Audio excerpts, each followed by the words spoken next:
Welcome to the Pretty Powerful Podcast, where powerful women are interviewed every week to share real inspiring stories and incredible insight to help women or anyone break the barriers, be a part of innovation, shatter the glass ceiling, and dominate to the top of their sport, industry, or life's mission. Join us as we celebrate exceptional women and step into our power. And now, here's your host, Angela Gennari. Hello, and welcome to another episode of the Pretty Powerful Podcast. My name is Angela Gennari, and today I'm here with Karen Olson. Hi, Karen. Hi, Angela. I'm so happy that you're joining me. So, Karen Olson is the founder and CEO emeritus of The Family Promise, which is and she has dedicated her life to transforming the present and futures of homeless and low-income families. And I totally butchered that, but you're transforming the futures and the present of homeless and low-income families. So tell me, this is just fascinating. Somebody who has really, truly dedicated their life to serving others. What made you want to take this step in such a huge undertaking? I guess, the short answer is I was a consumer promotions manager for Warner Lambert, and I would go into New York frequently for meetings. And you know how it was hard to walk a city block without seeing someone who was homeless, a man lying on a subway grate or a woman pushing her shopping cart with her belongings in it. It was easy for me to go past these folks because I never really looked at them. I just whizzed by them, and I wasn't alone. I think most New Yorkers did the same thing. Mm-hmm. But this one day I was about to pass a woman who was outside of Grand Central Station.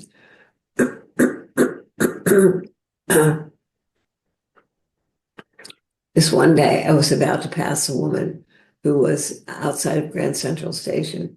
She sat on a crate. She had her belongings in bags to her left and to her right. And she always looked down. She was frail. I'd say she was probably in her late 70s. And, I had seen her before. And this time I thought, well, I'm just going to run across the street and get her a sandwich. I don't know what compelled me to do that, but that's what I did. And when I came back, she said, "Thank you. God bless you. I haven't eaten anything since yesterday." I thought, wow. And we stayed there. I stayed there and talked with her a bit. I learned her name. Her name was Millie. And she had been married. She was a mother. She lost her husband. And her one son died, and the other was on the West Coast. And she had a single room occupancy. She was staying in a single room occupancy hotel, and that was converted into condominiums.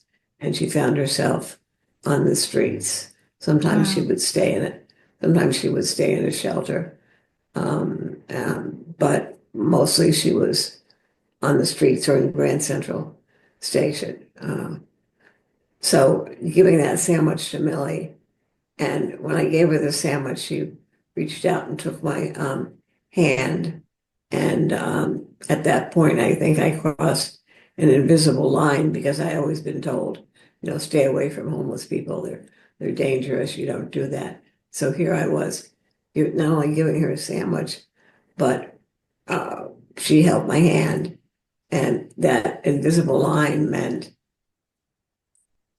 I saw that she was a person. She wasn't simply a homeless woman. She was a person who now was experiencing homelessness. And that's the difference. And, I had a glimpse into her life. So after that, I then told my two sons, Doug and Brad, who were 10 and 12, about Millie and my experience. And Doug said, "Oh, let's go back into New York and bring more sandwiches to people like Millie." So that's what we did. We went, made 25 sandwiches and distributed them all too quickly in Central Park as we roller skated around. And we thought it would take us, an hour, half an hour, but, they were gone in 10 minutes. Wow. Yeah. And we did that for a couple of years. And we got to know people by name. So that was the invisible line I crossed.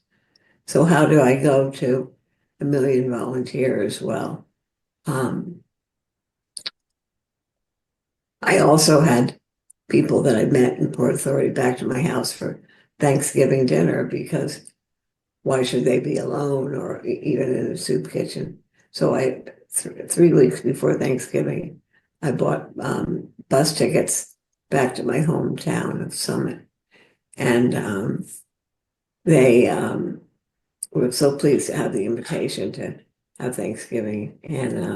But again, another invisible line. Now I was inviting people from Port Authority back to my house. But the thing is, I knew them well. You know, there was John and Arthur and Abe and Lucille. So these were no longer homeless people to me. These were people who had lives. And um, so, but the thing about that is that I, I'm not a very good cook. And here I was invited back to my house for Thanksgiving dinner. Not only that, I've never ever cooked a Thanksgiving dinner. But Wow. yeah, but fortunately, my neighbors chipped in, and Bill Harrison, who was a bond trader in New York, made the turkey, and other neighbors brought side dishes, and so it was really remarkable to sit around and talk and see the smiles on their faces, and and they reminisced about Thanksgiving's past. So it was really, really quite remarkable. That's amazing.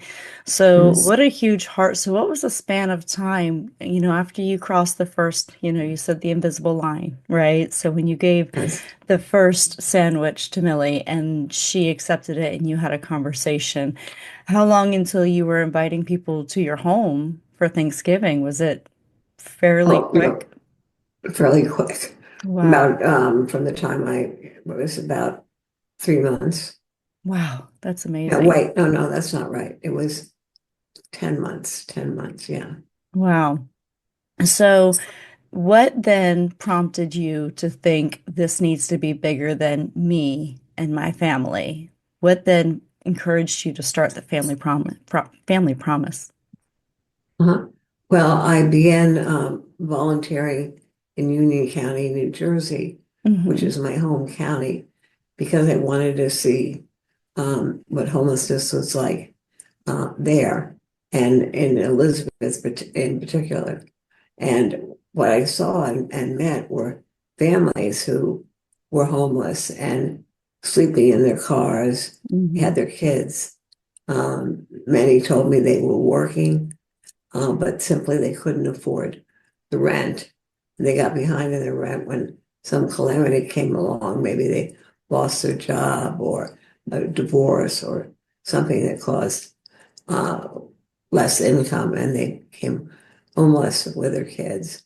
This one family I met, the Jacobs, they were living in their car, and they had a little bed for their 3-year-old, and that was their that was their home. And you know, he was working, and she stayed with the 3-year-old, and that just shouldn't happen in America. It just shouldn't happen in America.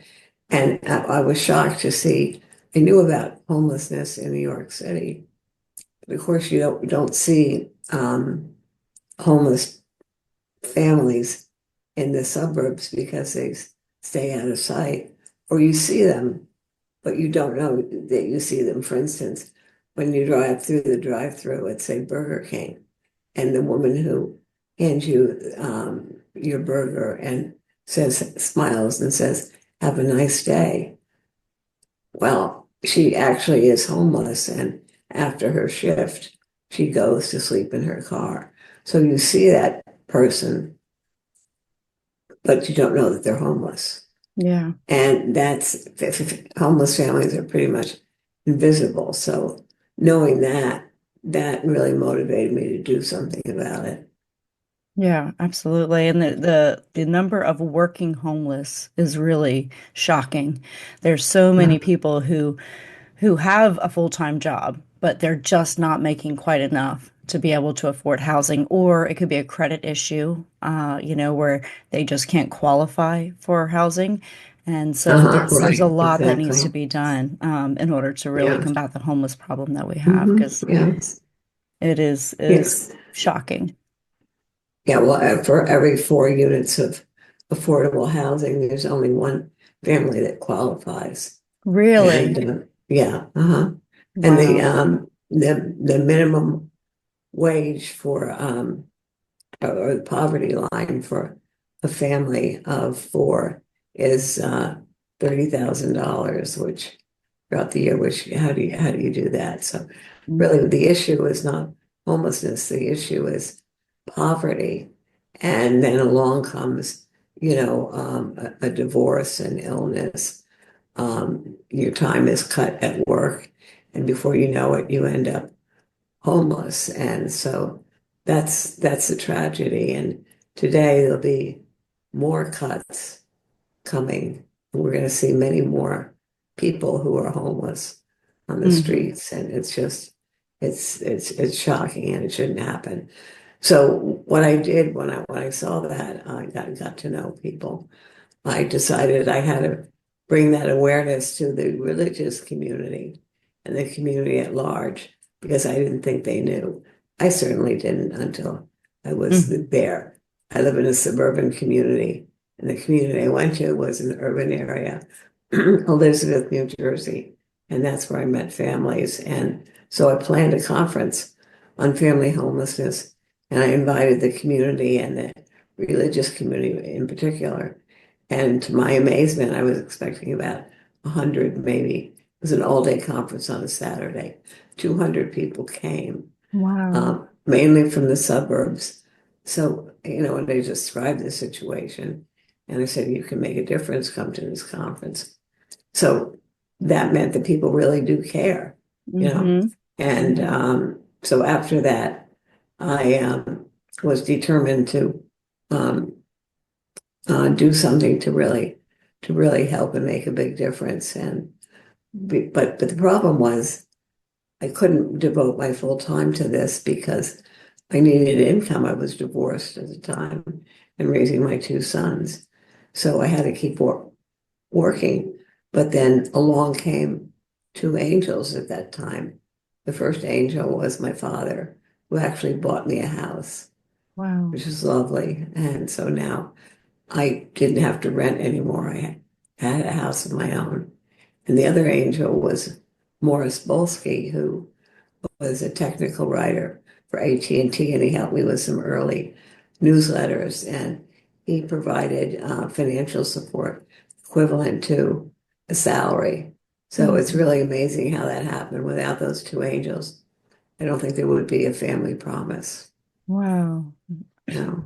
Well, And they say God sends you what you need when you need it. So when the time is mhm. right, the doors will open and you'll know what your destiny is. Right, exactly. I should say, let me back up a bit. My mother died when I was 12, Oh, I'm so suddenly and sorry. tragically. Thank you. And so that changed my life as a young person. And I immediately became very empathetic to others, because I knew what it was like to cry myself to sleep at night, hugging a stuffed toy cat. And had a rubbery smiley face. And in a few short weeks, I had worn away the face through my tears that, I shed. And so I wanted to do something to help people.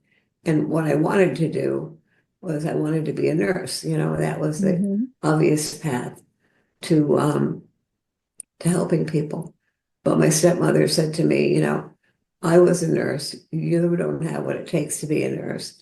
And she persuaded my father not to send me to nursing school. Wow. And I already knew what nursing school I wanted to go to. I wanted to go to St. Luke's Hospital School in New York City. And so I was devastated when that dream was taken from me. But I'm glad that door closed, because look how it ended up. Another door opened. I gave a sandwich to Millie. Um, and then that got me more involved. And then I met homeless families, and then I planned the conference. And so sometimes it's good when one door closes, another will open. So I'm certainly glad it did close, because if I had become a nurse, if I were lucky, maybe today I'd be in charge of a floor or something. Right. But I'll say God had other ideas, and with the other door opening, I've been able to help so many people. Absolutely. Mhm. So you have 1 million volunteers helping you in your mission to Mhm. combat homelessness and help low-income families. How do you even go about growing an organization and scaling it to that size? Is it operating just in New York City? Is this a nationwide organization? Can you tell me a little bit more about Yeah, Family Promise?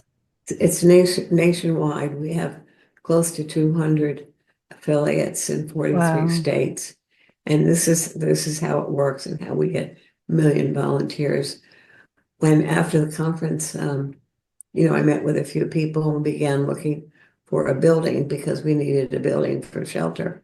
And there was a lot of NIMBYism, not in my backyard. Nobody wanted Hmm. a shelter near them. So we faced that opposition. And not one church or synagogue could become a full-time shelter. And so we were really frustrated. And so I said to them, um, hey, what if we all take turns? Maybe we can do together that any one of us cannot do alone. So 12 religious congregations came together, and they took a week at a time on rotation with each other. That meant, say, Central Presbyterian Church Summit would do this about once a quarter, which was very doable. So now I had engaged churches and synagogues in sheltering homeless families. And that was sort of the secret sauce of the program, because volunteers, came and cooked meals. They tutored children. They read stories to toddlers. They sometimes brought their own family, their own kids to volunteer. And I remember this one family who came to volunteer. She came to volunteer, and she brought her daughter along. And she said to her daughter, who was 8, no, younger than that, 6, I think, um, we're going to go volunteer at church, and you're going to meet some homeless families. And the daughter was, oh, okay, okay.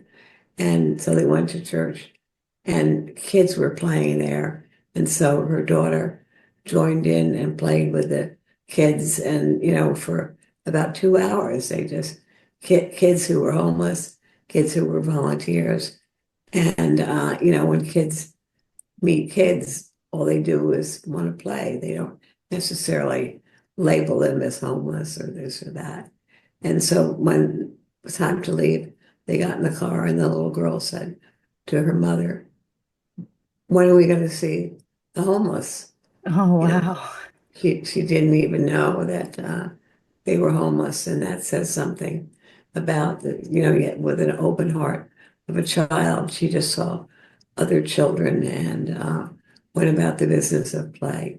So I formed one program in Union County, and that was going to be it. But we had a 70% success rate at the time in helping families find housing.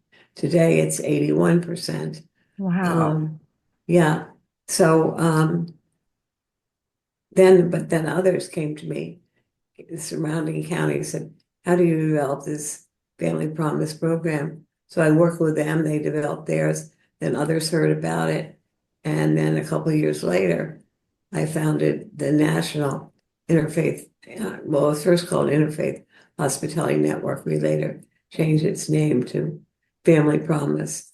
And then, others joined in, and I hired a staff and developed a way that the program could be replicated, created manuals, videos, and marketed, you might say, this program, but it wasn't a hard sell because what I found all across America is people really want to make a difference. It's not that they don't want to make a difference or volunteer, they just don't know how to help the homeless. They see them on the streets and they're not going to necessarily run across the street and buy a sandwich, Yeah. but they will come to their own church, stay overnight, prepare a meal, bring their own kids.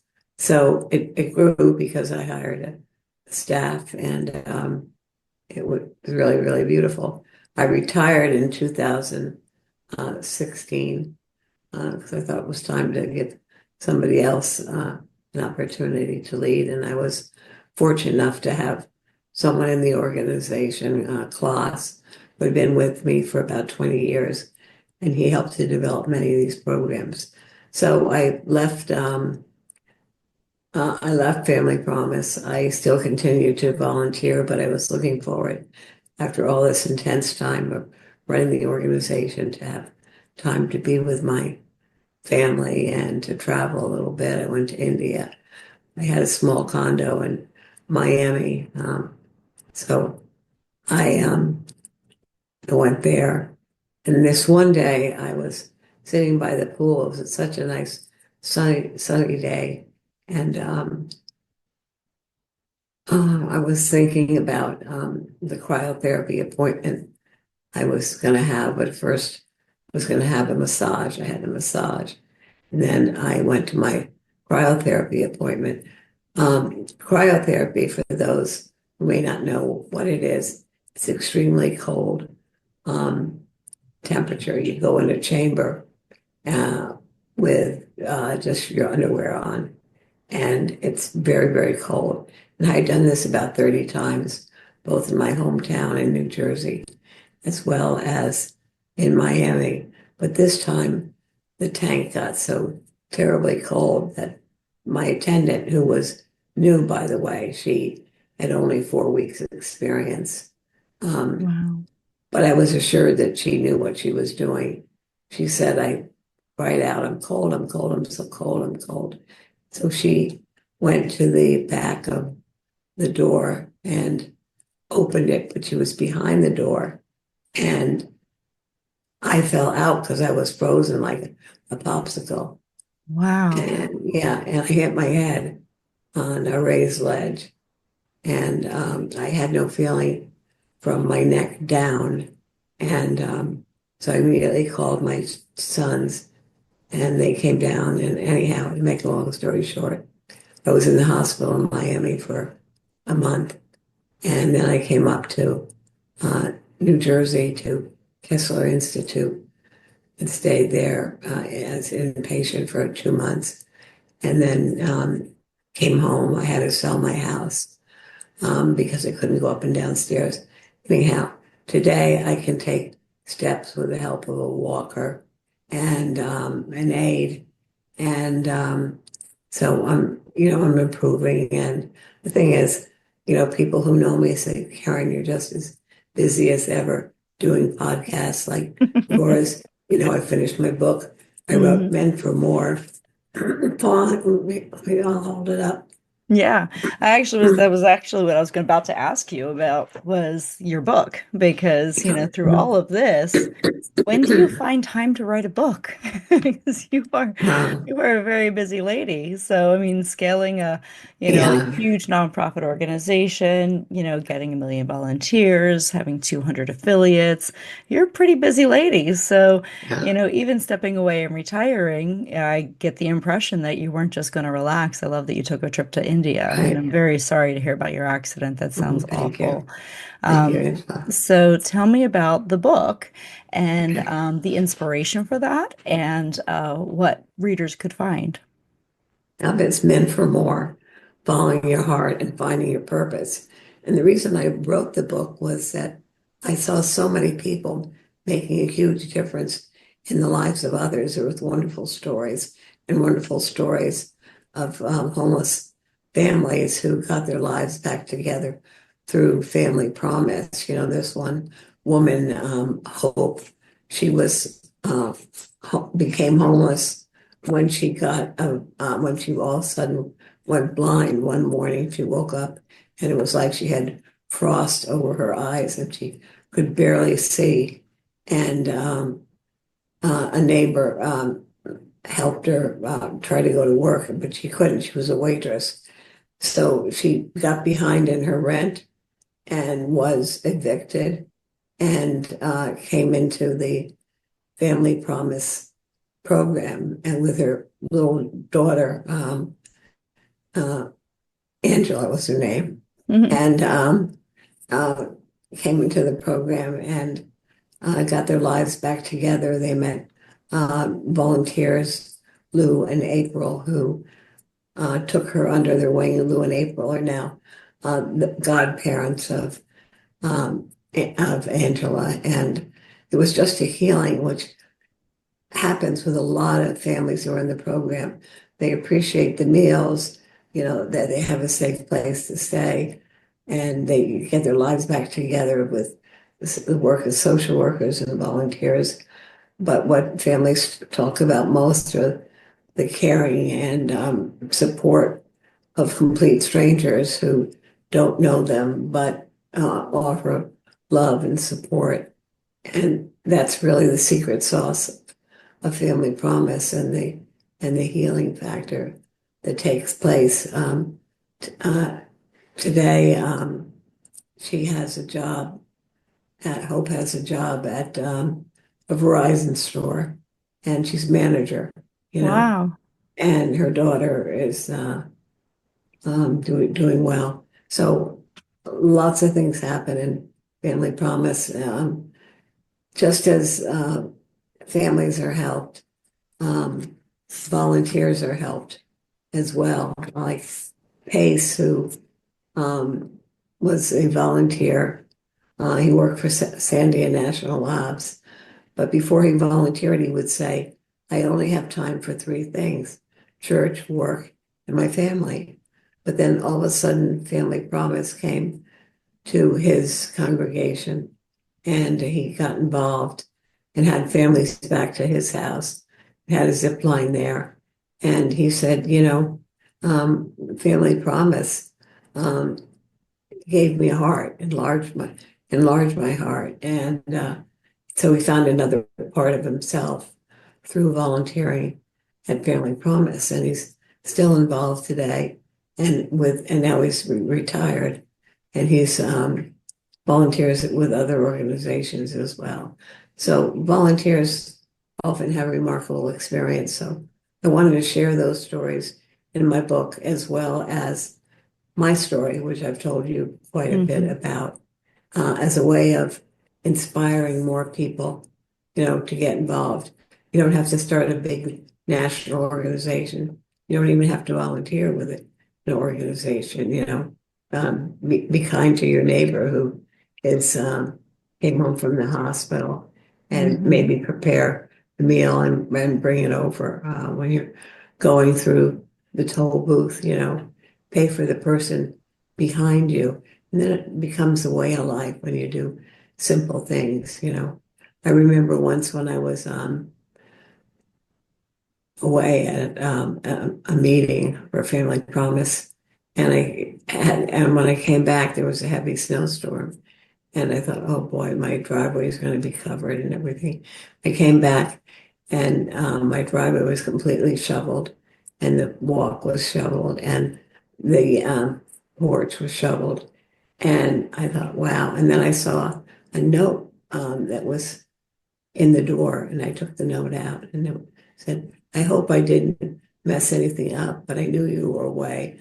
So I shoveled your driveway, Chris. Chris was my neighbor who I really didn't know well at all.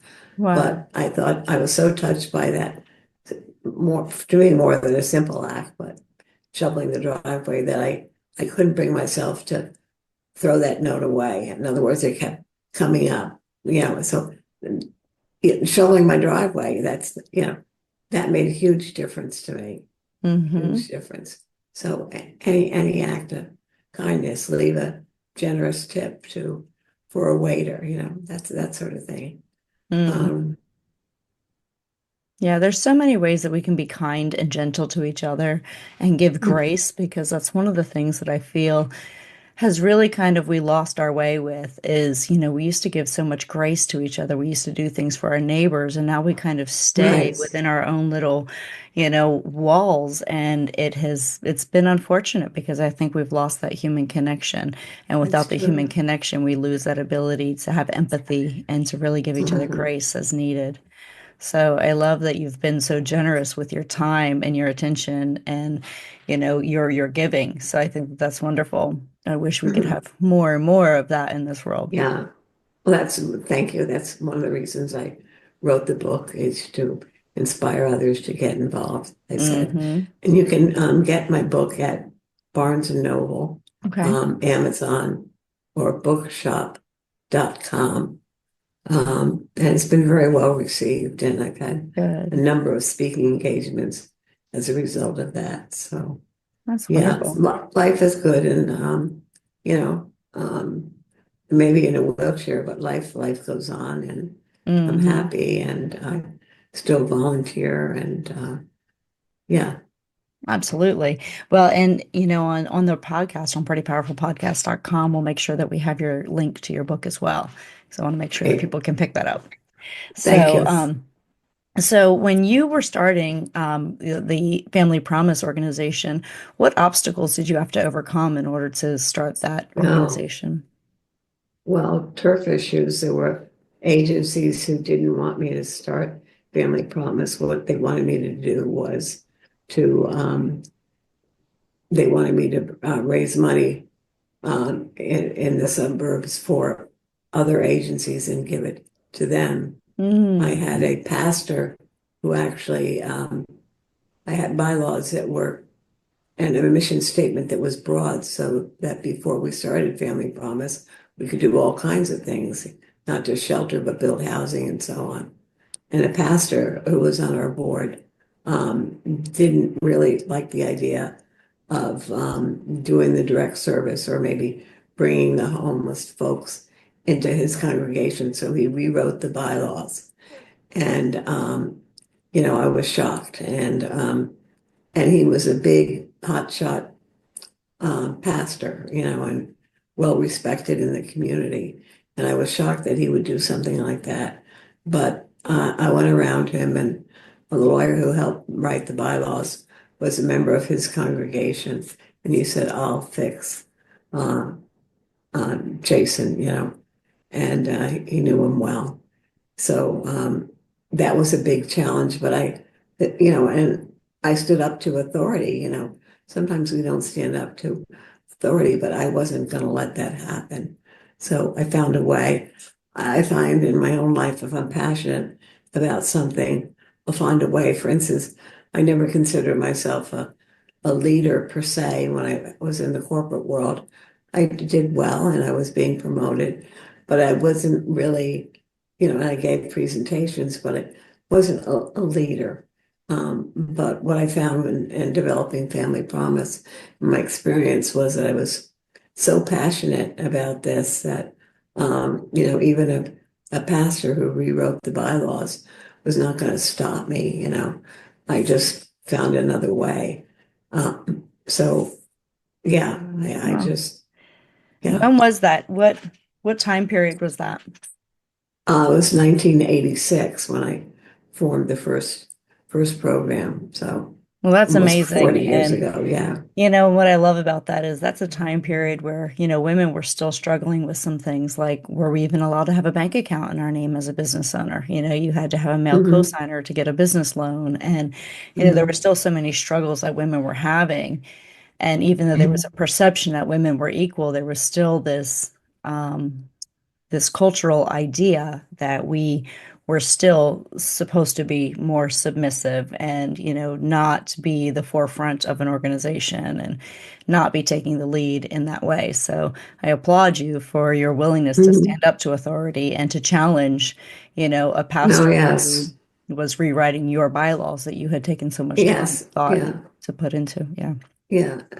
Absolutely. And there were other obstacles as well. People on the board who wanted to raise money for other organizations. And the development of Family Promise cleared by only one vote. And Wow. yeah, yeah, yeah. So yeah, I found myself definitely a leader. My role was inspiring congregations to get involved. So I did a lot of speaking across the country, forming the program. But then, of course, I hired a staff, and I was really running like could be, a corporation. I hired staff. We did research about the needs across the country. We trained staff on how to present the program, and we recruited volunteers and so on. So it was like running a business, Mm-hmm. and there were transferable skills that I had from my work with Warner Lambert. Yeah. So prior to starting Family Promise, did you have any business experience at all? Because it is very much like running a Yeah, business. yes, I did. I worked for a couple promotional agencies in New York City.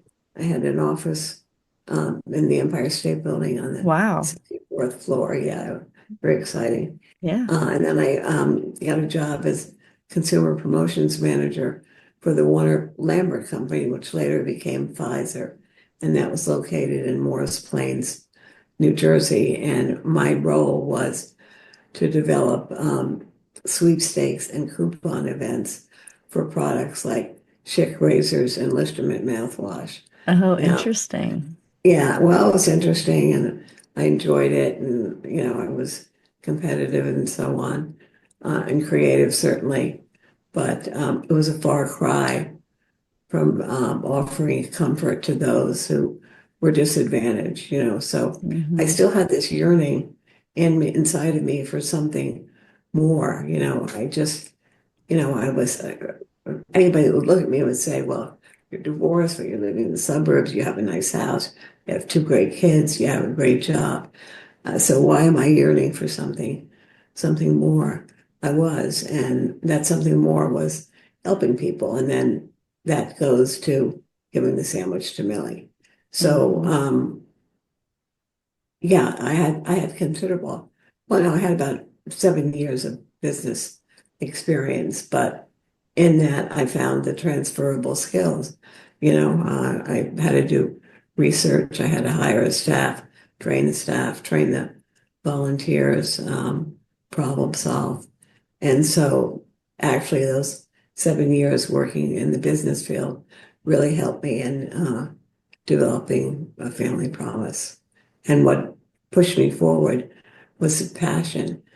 If you're passionate about something, you're not going to let anybody stand in the way. You're going to find a way around.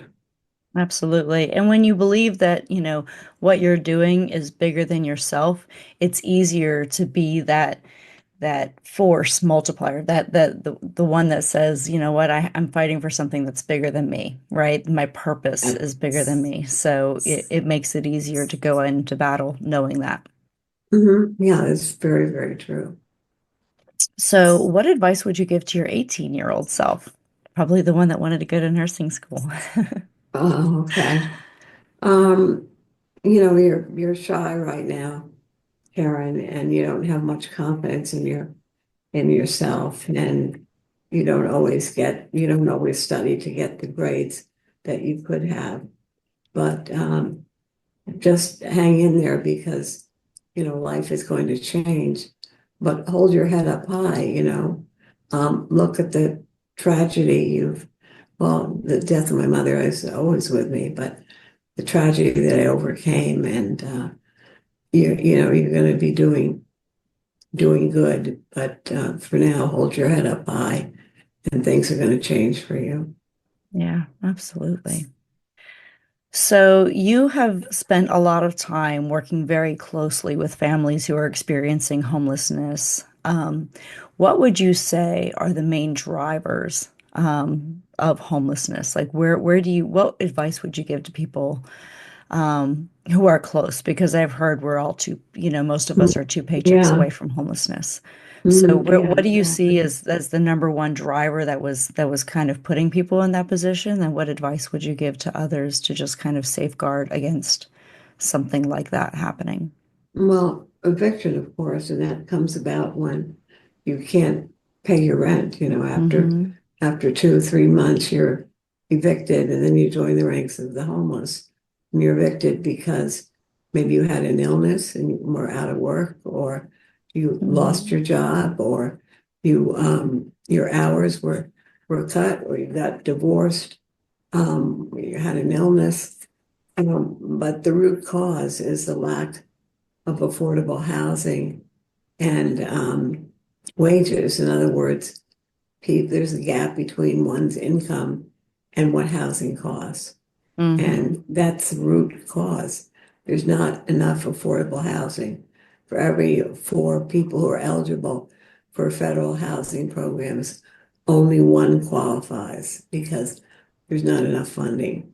So Mm-hmm. this is a huge problem. There are close to 3 million people who are homeless in the United States. And it only comes about by changing things through a commitment and a partnership between the private sector and government. So, as much as I love Family Promise, we became involved in advocacy in later years because we saw that it was a much bigger problem than than we could tackle, certainly. So, yeah, the root cause is the gap between one's income and the cost of housing. And until that gap is closed, you're still going to find homeless people. With how things are today, are just, and the changes we're experiencing with the big cutbacks in programs, we're going to see many, many more people Mm-hmm. hitting the streets and Yeah. living in their cars. Well, and there's just so much that needs to be done, from big corporations being allowed to artificially inflate the cost of housing through, corporate Mm, ownership of right. houses that are meant to be for, first-time home buyers. These are supposed to Mhm. be the affordable houses, and they're being bought up by large corporations, which should be illegal. We shouldn't be allowed to have all these, large corporations owning our single-family homes and our small affordable housing that it makes it very challenging for people to be able to Mhm. go into home ownership because the housing has gotten so expensive. I mean, even you can go into any part of my city, which is Atlanta, and I mean, I couldn't have purchased a house at this age, not out of college. Mhm. I purchased my first condo when I was 23. There's no way that I can do That's that good. now, Yeah. and still be able to afford it. It's gotten out of Mhm. control. And then our wages have not caught up. Our federal minimum wage is still what, 7.35 an hour, which is just mind-blowing to me that has not Mhm. increased. Yeah, since 2009, I think it's 7.25 an hour, and it Yeah. hasn't increased since 2009. Which to me Yeah. is but yet our housing, if you look at what our housing cost in 2009 and what our wages were, there was much more, in line, and now it's there's just it's so out of balance. But yeah, a lot of change needs to happen. I totally Yeah. agree. And it's great to treat the symptom, to treat the actual homelessness and to treat, giving meals to those who are the low income families. Like, I think that's all wonderful. And I think that is necessary. But you're right. We have to get to the root cause or we're not going to make any real Yeah. change. We've got to go deeper. Hmm. Absolutely. Yep. Yep. Just like with illness, you can't treat a symptom without getting to the cause of what's causing the symptoms. So, what other um, ways have you stepped into your power over the past, several decades that you've been running this organization and creating all this amazing change? Can you tell me about another way that you've stepped into your power in terms of leadership and taking on big initiatives? Well, everybody sometimes says, oh, they're afraid of public speaking. Mm, And I was too.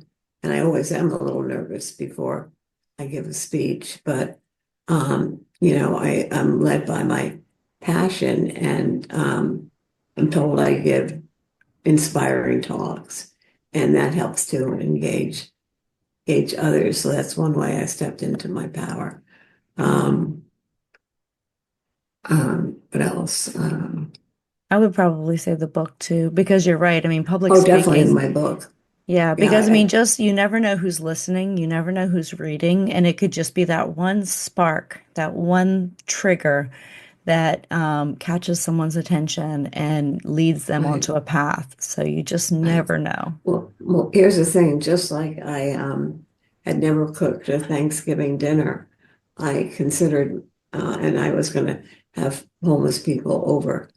Um, I considered myself a poor writer.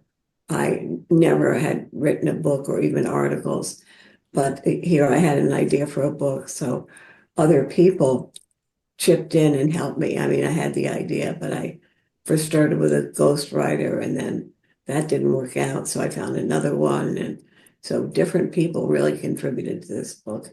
And most of all, my assistant, Jen Rustum, who's with me right now. Jen, can you say hello? Hi. Hello. Um, so, yeah, writing a book definitely, and it's been very well received. So I am very proud of that. That's I'm going to hold the wonderful. book up again. Beautiful. Yeah. Well, I applaud you for everything that you've done because very few people have made the impact that you've made for families across the country. Mhm. So thank you for all that you've done because that is just the most selfless, amazing story. And for somebody, and I find this a lot, it's those who have gone through really tough times themselves, like with you losing your mother at such a young Mhm. age that I feel like that's where those are the people who are the change agents. Those are the ones that are out there saying, I have something more to give. And they use, Mhm. what has happened to them to say, I have something to contribute. I know I can make a difference. So I applaud you for everything that you've done. Thank you, Angela. Yeah, I find that that's very true. And then, of course, I'd have to say, stepping into my power is when I had the fall, and that Mm, that could have just set me back. But I have lots of therapy, and now I'm able to walk, as I said, with the help of a walker. So I could have just said, "Oh my gosh, I don't have feeling in different parts of my body or my arms. I'm just going to sit back." But no, I took my power and I said, I'm going to get through this. And you know, I exercise. I go into New York for a certain kind of therapy. I go to Kessler. I have therapists who come into my house and help me walk. So, I would love to be able to walk, but my happiness is not dependent upon that. I keep going. So I certainly mm. stepped into my power and facing this, I guess you call it a tragedy, but um, I never cried over it. I just kept going. So I stepped into my power there. I love it. Well, Karen, this has been such an amazing, insightful, and inspiring conversation. I really appreciate all of your time today. Oh, thank you for having me, My Angela. I really pleasure. appreciate being here and talking to your listeners. Well, thank you. And I just have one more question for you. What do you wish more people knew Related to my work or just in general? in general? You know, what I wish people knew. I wish they knew how happy they would feel if they stepped, you talk about people being in a rut in a very closed, focused way. I wish people knew how happy and good it feels to reach out to others. For those who are not reaching out to others, maybe they're building their financial resources or acquiring, luxury designer clothes or a second home, and they just that's their focus. I wish those who are not reaching out would know the joy of service and how happy they feel when they do reach out to others. That's what I wish that people would know. Absolutely.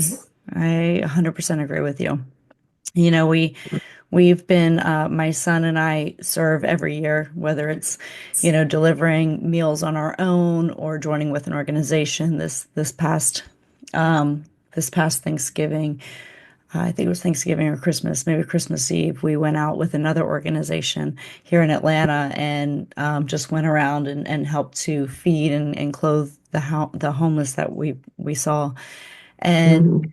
it's the best time you can spend is Yes. giving to somebody who cannot help you back, right? Like Yeah. that is true generosity, is doing something for somebody who cannot repay you and there's no Can't repay expectation you. of Yeah. repay. Yeah. Yeah.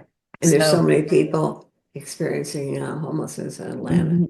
In Yeah. fact, in the greater Atlanta area, we have 3 affiliates. Wow. Yeah. Wow. Well, thank you for all the great work that you've done. And I know that your legacy will carry on for generations to come. And I would love to say that we will solve the housing and the homeless issue, but I don't foresee that happening in the near future. But I am so thankful for people like you in this world who have done so much to help others.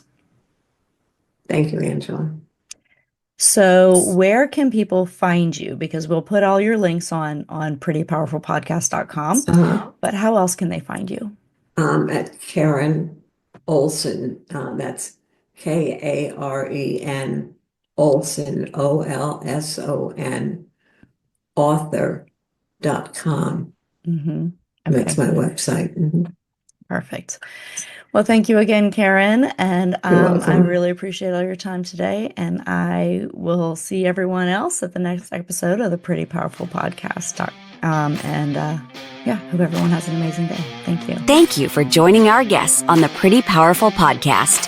And we hope you've gained new insight and learned from exceptional women. Remember to subscribe or check out this and all episodes on prettypowerfulpodcast.com. Visit us next time, and until then, step into your own power.